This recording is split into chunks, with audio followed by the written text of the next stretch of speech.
Good day everyone. So today, we're excited to share with you a fun and fast-growing sports called pickleball. In our discussion, we'll talk about its history, the basic rule of the game, the equipment you need, and the facilities where it's played. By the end of our report, we hope you'll understand why pickleball has become so popular worldwide. Pickleball is a paddle sport that combines the elements of tennis, badminton, and ping pong. Pero iyang court size is smaller kumpara sa tennis court. Iyang court size is about the same size sa badminton doubles. Pero ang iyang net is mubo lang. So the player use paddles nga bigger sa ginagamit sa ping pong pero smaller wood than tennis racket ug ang iyang bola is made up of plastic with many holes. And it is a fast-growing sport ug mas popular pud siya sa US. So now, diri ta sa history and origin of pickleball. Nagsugod din ang sports way back 1965 on Bainbridge Island, Washington, USA. Ang nakaimbento ani nga sports is ang tulo ka papa nga silang Joel Pritchard, Bill Bell ug Barney McCallum. Ang rason nga naimbento ni nila nga sport is that they want to make a fun game for their families to play during summer.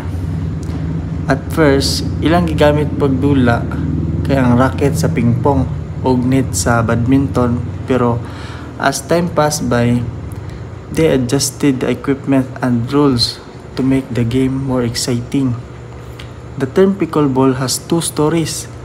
Ang first story is gikan daw ni sa term nga picklebot.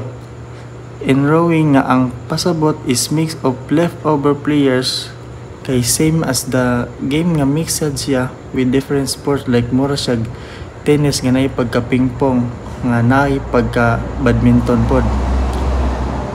Ana sad ang isa ka story nga it was a name after the family dog nga ang ngalan is Pickle.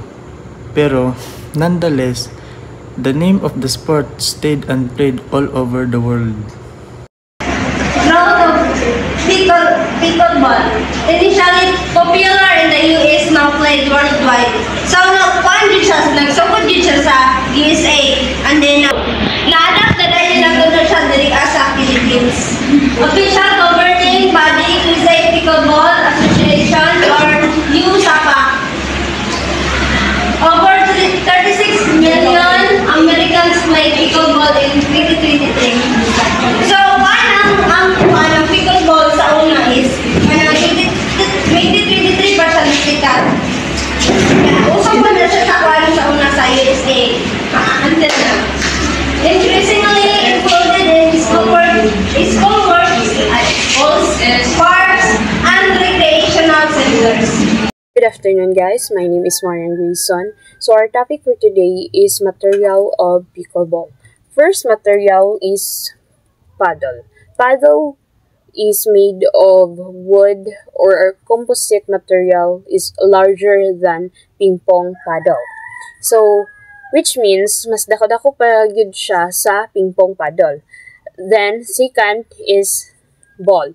Ball is for four-head plastic ball similar to a Whipple ball. So they have similarities in Whipple ball. Shoes. Court shoes is recommended for stability and grip. And lastly, net.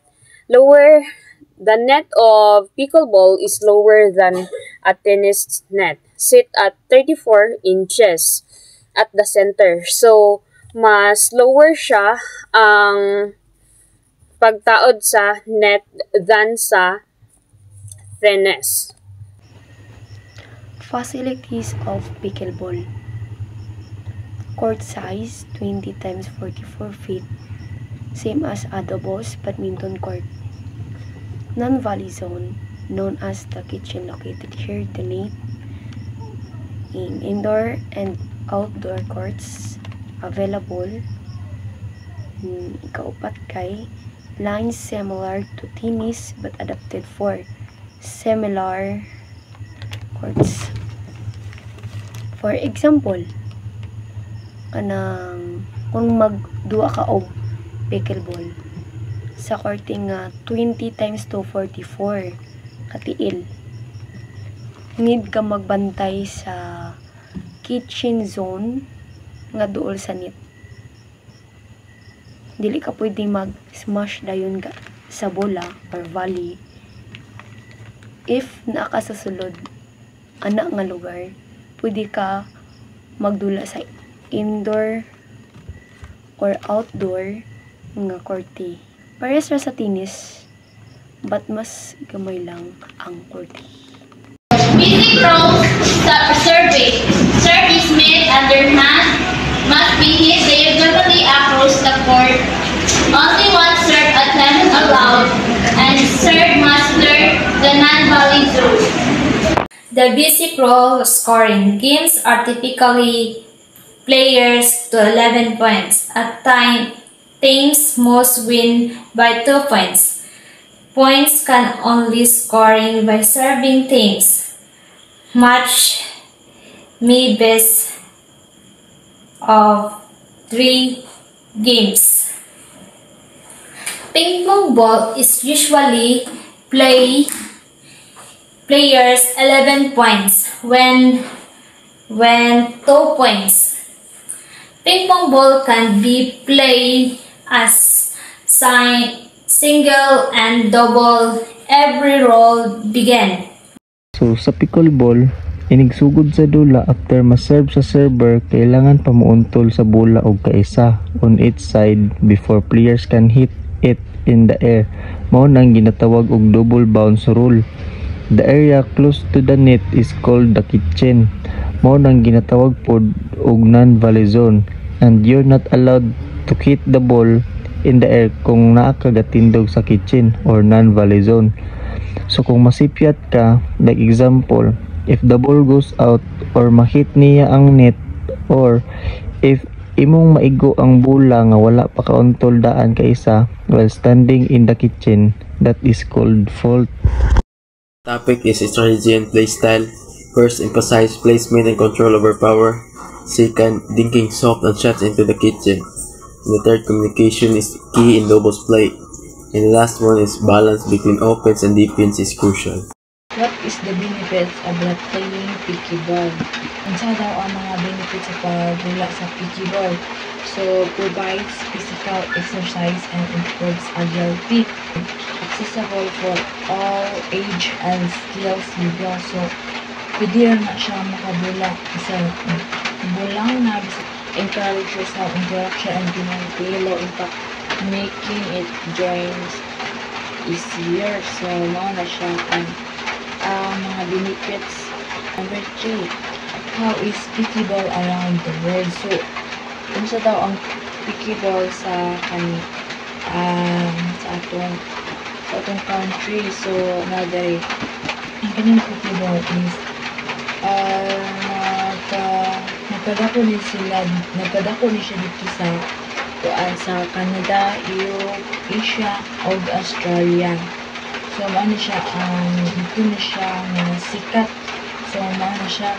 Then, ang International Federation of Pickleball or IFP nagdumala sa mga panghitabo sa tibok kalibutan. So, ang tangidian IFP or International Federation of Pickleball, small din na siya ang nagdumala sa tibok kalibutan. Ipakita sa mga recreational dodging na international competition. So, ang pickleball is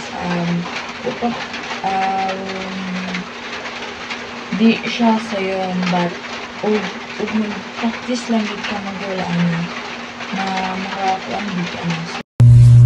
So, the conclusion, pickleball blends fun, fitness, and social interaction. Second, simple rules make it accessible to everyone. Third is rapidly growing as a global sport, and the last is great option for lifelong physical activity. Pickleball as a sport that combines recreation, physical exercise, and community. 8 simple rules and accessibility allow people of all age and skill levels to play, making it a great option for lifelong physical activity. This means it it is a sport that can be enjoyed throughout a person's life, from youth into old age, contributing to long-term health and well-being. The rapidly growing as a global sport aspect further emphasizes its widespread appeal and potential for continued growth. And thank you. Marana.